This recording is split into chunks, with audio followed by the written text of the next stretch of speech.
Hello everyone, welcome back to the channel. आज हम discuss करने जा रहे हैं इंडियन आईटी स्टॉक्स के बारे में। और हम उन स्टॉक्स में अगर हम ऑलरेडी इन्वेस्टेड हैं या फिर हम इन्वेस्ट करने का प्लान कर रहे हैं तो हमें किन किन बातों का ध्यान रखना चाहिए।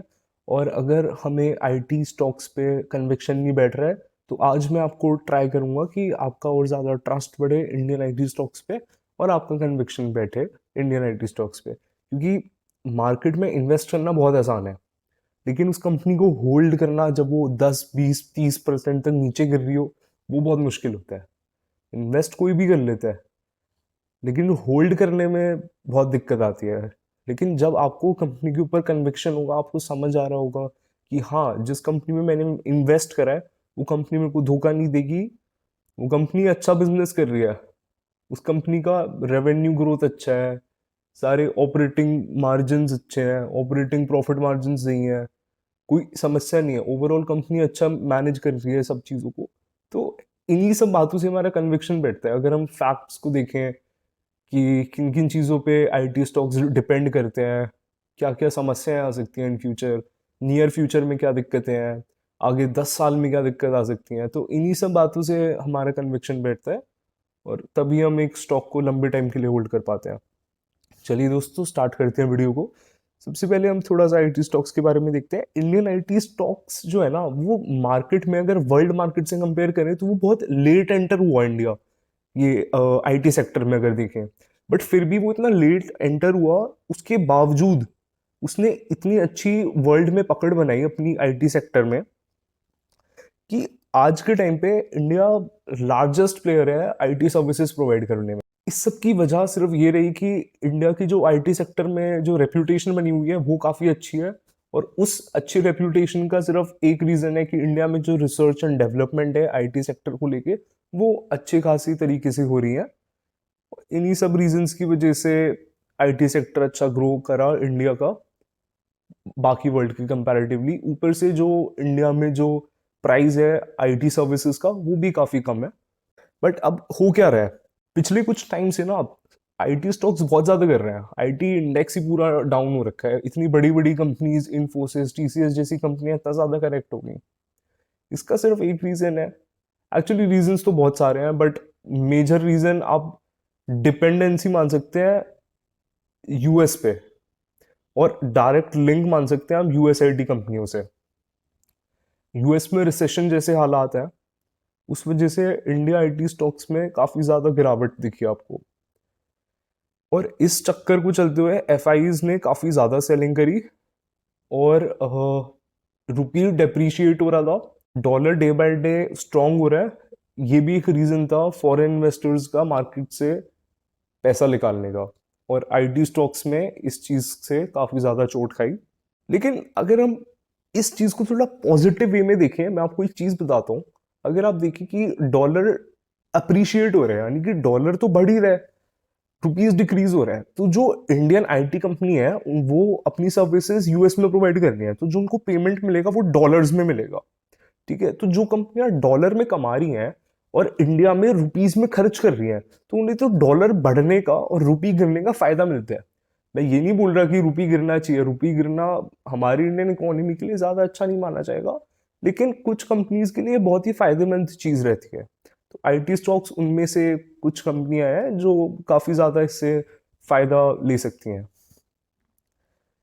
चलिए दोस्तों, अगर मैं आपको और थोड़ा सा फैक्ट्स बताने की कोशिश करूं या फिर मैं आपका आईटी इंडियन आईटी स्टॉक्स के ऊपर कन्विक्शन बिठाने की कोशिश करूं, तो मैं आपको थोड़ा सा कुछ डेटा शेयर करना चाहूंगा। इंडिया का जो टोटल जीडीपी है उसमें से 7.7% सिर्फ आईटी सेक्टर से आता है। इंडिया का जो सबसे ज्यादा एक्सपोर्ट का रेवेन्यू आता है वो सिर्फ आईटी सेक्टर से आता है। और ये जो मैंने आपको बताया ना, 7.7% जीडीपी इंडिया का आईटी सेक्टर का है, ये 2025 तक 10% हो जाएगा। और ये आपको सिर्फ सुनने में लग रहा होगा कि अरे सिर्फ 2.3% ही तो बढ़ेगा। सिर्फ 2.3% नहीं है, ये एक बहुत ही ह्यूज ग्रोथ हो जाएगी आईटी सेक्टर की कंपनीज के लिए, खासकर की मिड साइज कंपनीज के लिए। और ऐसा हुआ कि अगर आप ध्यान देखें कि जो कोविड का बॉटम बना था वो आईटी इंडेक्स जो है, निफ्टी आईटी इंडेक्स का, वो कुछ 11,000 के आसपास पे बना था। उसके बाद 40,000 से ऊपर गया निफ्टी आईटी इंडेक्स। तो अगर आपने सिर्फ कोविड के बॉटम के आसपास भी सिर्फ आईटी इंडेक्स में भी इन्वेस्ट करा होता तो भी 4 गुना पैसा हो चुका होता सिर्फ इंडेक्स के ऊपर ही। इतनी ज्यादा ग्रोथ क्यों आई कोविड के बाद से आईटी कंपनीज में? इसका सिर्फ एक रीजन है। कोविड के बाद से गवर्नमेंट्स ने तो सीधा बोल दिया था कि भाई ऐसा है, 2 गज की दूरी है जरूरी, तो आप एक जगह पे इकट्ठे होकर ज्यादा लोग काम नहीं कर सकते। इस वजह से वर्क फ्रॉम होम वाली चीज बहुत ज्यादा पॉपुलर हुई। लोग घर से लैपटॉप वगैरह पे अपना फोन पे काम करने लगे। इन्हीं सब चीजों की वजह से जो एग्जिस्टिंग कंपनीज थी, जो इतना ज्यादा फोकस नहीं करती थी अपना कि हम इसको थोड़ा इंटरनेट पे लेके जाए अपनी कंपनी को, इसको थोड़ा ऐप ड्रिवन बनाए, वेबसाइट ड्रिवन बनाए, उन कंपनीज को भी इस फील्ड में एंटर होना पड़ा ताकि वो अपने क्लाइंट्स को ना लूज कर दें, सिर्फ इस वजह से कि वो कहीं ना कहीं इंटरनेट में लैग करते हैं। इस चीज का इंडियन आईटी कंपनीज में बहुत ज्यादा फायदा उठाया उन्होंने। आर्टिफिशियल इंटेलिजेंस, क्लाउड जैसी चीजें सर्विस प्रोवाइड कर करके अपना बहुत ज्यादा रेवेन्यू जनरेट करा, क्योंकि उन्हें समझ आ रहा था कि जो वर्ल्ड के क्लाइंट्स हैं उसके साथ साथ इंडिया के भी जो क्लाइंट्स हैं वो भी इतने ज्यादा इंक्रीज हो गए थे सिर्फ कोविड के बाद की डिमांड की वजह से। और उसका मेन कारण था वर्क फ्रॉम होम।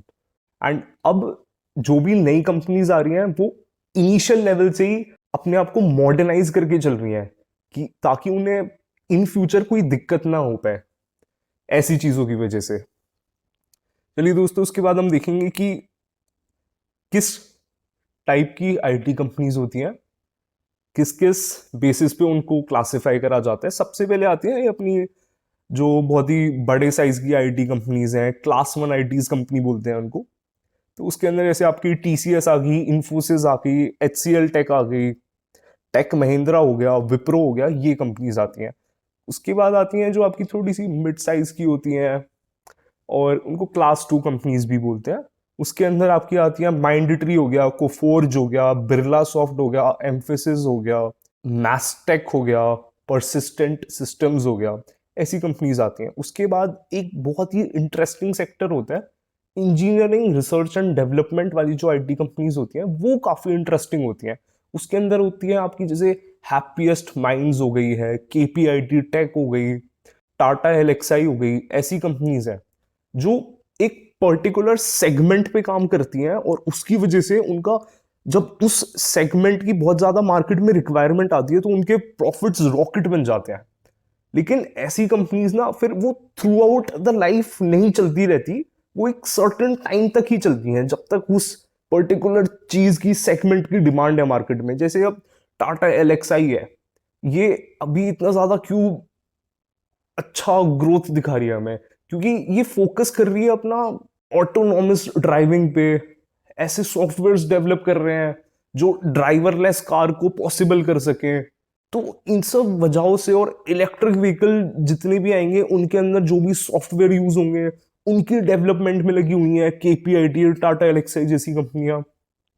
तो ये एक पर्टिकुलर चीज की वजह से बहुत ज्यादा मैसिव ग्रोथ दिखा रही हैं अभी कंपनियां, इसी वजह से ये अभी इतना ज्यादा चल रही है। लेकिन जो सर्विस आईटी कंपनीज हैं और प्रोडक्ट आईटी कंपनीज हैं वो थ्रू आउट द लाइफ चलती रहती हैं। उनका बिजनेस एक पर्टिकुलर सेगमेंट पे जाके रुक नहीं जाता कि अच्छा इस सेगमेंट का अभी नाम चल रहा है इस वजह से कंपनी अभी बहुत ही बढ़िया काम कर रही है, इसी वजह से इसके ऊपर सब इन्वेस्ट करने पे आ रहे हैं। ऐसा नहीं होता उन कंपनीज में जो प्रोडक्ट आईटी और सर्विस आईटी कंपनी होती है।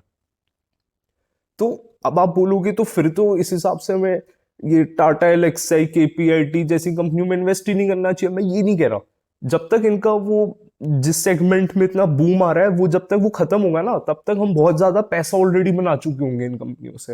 एंड जैसे ही वो खत्म होने लगेगा तो हम अपना एग्जिट करेंगे इन कंपनी से, अच्छा खासा प्रॉफिट जनरेट करके कहीं और इन्वेस्ट करेंगे। मार्केट में कंपनियों की कमी थोड़ी है। और अभी तो इन कंपनीज का सिर्फ अभी एक विजन क्लियर हुआ है कि हाँ हम इसमें जाएंगे और हमारा आगे जाके ऐसा काम हो जाएगा। तो जब तक ये ऐसे काम पर आएंगी तब तक तो बहुत टाइम होगा और बहुत प्रॉफिट बन चुका होगा। इस वजह से हमें ऐसी कंपनीज में भी इन्वेस्ट करके चलना चाहिए। उसके अलावा मेनली 3 टाइप की कंपनियां हैं आपकी, मैं दोबारा से बताता हूँ। एक तो होगी आपकी सर्विस आईटी कंपनियां होगी, फिर आगे आपकी रिसर्च एंड डेवलपमेंट वाली, जो इंजीनियरिंग रिसर्च एंड डेवलपमेंट वाली कंपनीज होगी, जैसे टाटा एलएक्सआई और केपीआईटी। उसके बाद आपकी प्रोडक्ट आईटी कंपनीज आ जाती हैं, जैसे एलटीटीएस। अब हम बात कर लेते हैं कि अब ठीक है, आपने भाई ये सब तो समझा दिया कि आईटी स्टॉक्स बहुत बढ़िया है, हमारा कन्विक्शन भी बैठ गया, लेकिन अब क्या करें? अब मैं दो सिचुएशंस मान लेता हूँ। मैं दो सिचुएशंस मान लेता हूँ कि एक तो आप एक बिल्कुल ही फ्रेश पोर्टफोलियो बनाना चाहते हो कि आईटी स्टॉक्स को लेके मैं एक फ्रेश पोर्टफोलियो बनाऊंगा, या फिर आपके पास ऑलरेडी कुछ आईटी कंपनियां आप उसके अंदर एवरेज करना चाहते हो। ठीक है, तो सबसे पहले मैं बताता हूँ, अगर आप एक बिल्कुल ही फ्रेश पोर्टफोलियो बनाना चाहते हो आईटी स्टॉक्स का, तो मैं आपको बोलूंगा अगर आप थोड़ा सा रिस्क ले सकते हो और आप एक अच्छा हैंडसम रिटर्न्स चाहते हैं, तो आप 30-40-30 का रेशियो लेके चलें। यानी कि 30% में तो आप रखें लार्ज कैप की कंपनीज जैसे इन्फोसिस वगैरह, HCL। लेकिन हो सके तो विप्रो को अवॉइड करना, क्योंकि विप्रो बहुत स्लो कंपनी है। टेक महिंद्रा भी थोड़ी सी स्लो लगती है मेरे को पर्सनली। अगर आप इस बड़े वाले सेक्टर में देख रहे हैं तो TCS और इन्फोसिस को देख सकते हैं। उसके बाद आप 40% के अंदर रखना मिड साइज वाली कंपनीज बहुत ज्यादा ग्रोथ दिखाने की क्षमता रखती हैं अभी। और जैसी रिकवरी आएगी ना आईटी स्टॉक में और आईटी इंडेक्स में पूरे में, सबसे पहले मिड कैप कंपनीज दिखाएंगी रिकवरी। तो इसके अंदर आप रख सकते हो, कुफोर्ज रख लो, माइंट्री रख लो। एलटीआई अभी मिड कैप है, लेकिन जब उसका माइंट्री के साथ मर्जर हो जाएगा तो एलटीआई भी लार्ज कैप बन जाएगी। एंड अगर आप पूछें, मैं पर्सनली आपको बताऊं तो एलटीआई और माइंट्री में अगर आप कंपेयर करें तो ज्यादा बेटर रहेगा आप एलटीआई में इन्वेस्ट करें, क्योंकि बाद में माइंट्री एलटीआई में मर्ज होगा और ओवरऑल भी एलटीआई ज्यादा बेटर है माइंड ट्री के कंपैरेटिवली। माइंड ट्री भी अच्छी है, बट अगर माइंड ट्री को 9 नंबर मिलते हैं तो एलटीआई को 10 नंबर मिलते हैं। बस इतना सा अंतर है, थोड़ा बहुत ही डिफरेंस है, लेकिन एलटीआई थोड़ी बेटर है। उसके बाद आप 30% स्मॉल कैप में देके चल सकते हैं, जैसे आपका केपीआईटी हो गया। मतलब जो एक पर्टिकुलर सेगमेंट पे काम कर रही है ना कंपनियां, जैसे आपका केपीआईटी टेक हो गया, टाटा एलएक्सआई हो गया, हैप्पीएस्ट माइंड्स हो गया। ऐसी स्मॉल कैप कंपनीज के साथ आप जा सकते हैं जो बहुत ही अच्छा रिटर्न बना सकते हैं। बट हाँ, डेफिनेटली थोड़ा सा रिस्क एसोसिएटेड रहेगा इन कंपनीज के साथ।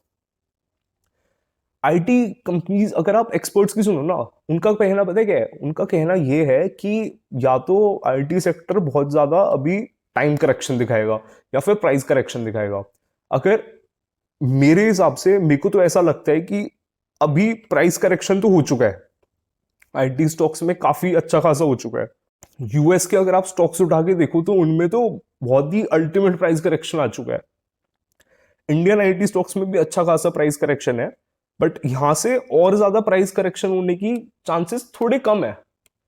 हो सकता है, बिल्कुल हो सकता है, मार्केट में कुछ भी हो सकता है, लेकिन यहां से जो वो जो लॉस वाला सेगमेंट आ गया है ना, वो बहुत कम है। यहां से प्रॉफिट वाला सेगमेंट ज्यादा दिखता है आईटी सेक्टर में। डेफिनेटली टाइम करेक्शन देखने को मिल सकता है आपको, 1 1.5 2 साल तक हो सकता है आईटी सेक्टर बिल्कुल रिटर्न ना दे, बिल्कुल हो सकता है। लेकिन अच्छा रहेगा अगर आप 1.5 2 साल तक आईटी स्टॉक्स को होल्ड करें, या फिर अगर हो पाए तो उसके अंदर एवरेजिंग करते रहे धीरे धीरे, या फिर उसके अंदर एसआईपी करते रहे। तो आपका एक तो इन्वेस्टमेंट अमाउंट बढ़ जाएगा, और जब वो ग्रोथ अपनी दिखाएगा ना, जब वो मैसिव रन अप दिखाएगा आईटी सेक्टर, तो आप उस चीज का फिर आनंद लेना। या तो ये तरीका है। एक और चीज, एक्सपर्ट्स के हिसाब से सबसे पहले ग्रोथ जो दिखाएंगी वो मिड कैप कंपनीज दिखाएंगी। तो अगर आप और भी ज्यादा रिस्क लेना चाहते हैं तो आप लार्ज कैप को थोड़ा सा और काट के मिड कैप में ज्यादा फोकस करके थोड़ा ज्यादा इन्वेस्ट कर सकते हैं मिड कैप में। अदरवाइज आप स्मॉल कैप से भी पैसा हटा के मिड कैप में डाल सकते हैं, क्योंकि मिड कैप वाले ज्यादा जल्दी भागेंगे।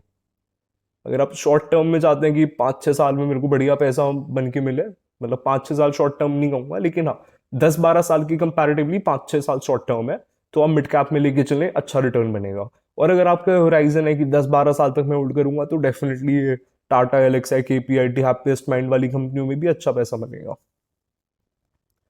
उसके अलावा हाँ, तो अब ये भी क्लियर हो गया कि अगर आपके पास एक एग्जिस्टिंग पोर्टफोलियो है तो आप उसके अंदर कैसे क्या करें क्या ना करें। तो आप नॉर्मल उसके अंदर एसआईपी करते हैं ना, अगर आप एसआईपी करते हैं तो अच्छा रहेगा। टाइम टू टाइम अपना ऐसे डरो मत कि भाई ये गिर विर जाएगा, लॉस हो जाएगा, कुछ नहीं होगा। लॉस वॉस, लॉन्ग टर्म में अच्छा प्रॉफिट बनाएंगी आईटी कंपनियां। अगर आपके पास अच्छी आईटी कंपनियां, ये फालतू के पेनी स्टॉक्स वगैरह में नहीं जाना। आईटी के बहुत ये आईटी के आपको 1 करोड़ पेनी स्टॉक्स मिल जाएंगे मार्केट में, सारे बेकार हैं, गिनती का कोई एक आधा चलेगा, बाकी सब में पंप एंड डंप वाली चीज मिलेगी आपको। और अगर आप बिल्कुल ही फ्रेश पोर्टफोलियो बनाना चाहते हो तो हाँ, ये एक अच्छा टाइम है आईटी स्टॉक्स में एक अच्छा सा पोर्टफोलियो बनाने का। आप डेफिनेटली एक पोर्टफोलियो बना के चल सकते हैं, लेकिन 100% इन्वेस्टमेंट अभी करना सही नहीं रहेगा। आप 50% इन्वेस्टमेंट आप अभी कर सकते हैं अपने आईटी पोर्टफोलियो में, और 50% होल्ड करके रख सकते हैं। अगर और करेक्शन है तो आप बाकी का बचा हुआ इन्वेस्ट कर सकते हैं, वो भी 2 इंस्टॉलमेंट्स में डाल दीजिएगा। अब ऐसा कर लो, आपके पास जैसे 100 रुपए हैं तो 50 अभी डाल लो, बाकी 25-25 के 2 पार्ट्स बना लो, और दोनों को एक एक बार में डाल देना अगर करेक्शन है तो। ये कर सकते हैं। चलिए दोस्तों, इसी के साथ रोकते हैं वीडियो को।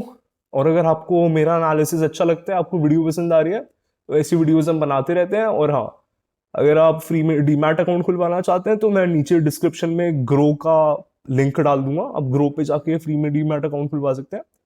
अच्छा है उसका डीमैट अकाउंट, आप डेफिनेटली उसको खोल के एक बार ट्राई कर सकते हैं। ठीक है दोस्तों, thank you so much, please like share and subscribe to my channel, thank you.